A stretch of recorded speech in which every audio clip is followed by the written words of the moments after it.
इस channel crazy horror TV पर दिखाई जाने वाली सब कहानियां काल्पनिक हैं। इस दुनिया में कुछ रूहें ऐसी होती हैं जो सिर्फ इंसान का रूप धरती पर पहनती हैं। उनका असली चेहरा कभी दिखाई नहीं देता। लोग उन्हें छलावा कहते हैं, जो प्यार और दोस्ती का ड्रामा करके इंसान की जान ले लेती हैं। आज की कहानी है कालपुर गांव की।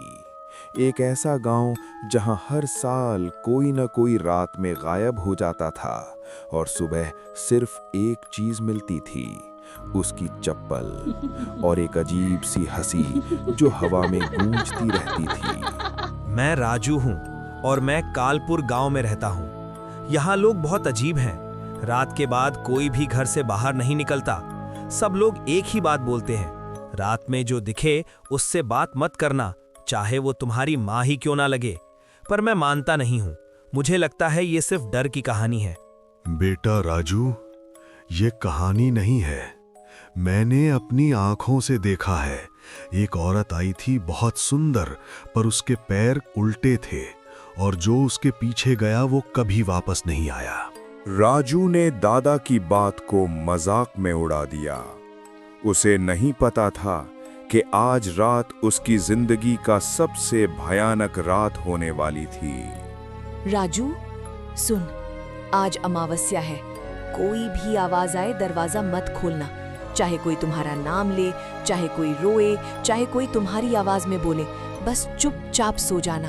अरे माँ, मैं 10 साल का हूँ, बच्चा नहीं। मैं भूत से नहीं डरता। अगर कोई आया तो मैं कैमरा से रिकॉर्ड करूंगा और YouTube पे डाल दूंगा।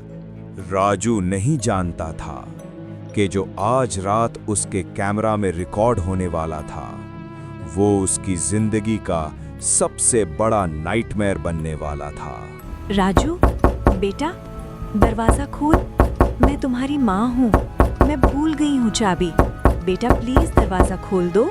माँ? पर माँ तो घर के अंदर सो रही है। ये आवाज बिल्कुल माँ जैसी है, पर माँ बाहर कैसे हो सकती है? राजू के हाथ कांप रहे थे। उसने पीछे देखा, माँ गहरी नींद में सो रही थी। फिर दरवाजे पर दोबारा आवाज आई। राजू, मैं तुम्हारी माँ हूँ। अगर तुमने दरवाजा नहीं खोला तो मैं तुमसे कभी बात नहीं करूंगी। ठीक है माँ, मैं दरवाजा खोल रहा हूँ। बच्चे, तुम इंसान कितने बेवकूफ होते हो। तुम लोग सिर्फ आवाज से भरोसा कर लेते हो, पर तुमने पैर तो देखे ही नहीं। राजू ने नीचे देखा। उस औरत के पैर उल्टे थे, उसकी आंखें काली और मुस्कान बहुत डरावनी। और तब राजू को समझ आ गया, ये उसकी माँ नहीं, ये एक छलावा था।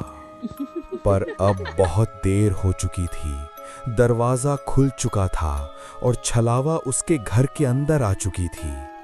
अगला 15 मिनट राजू की जिंदगी का सबसे भयानक स्ट्रगल होने वाला था।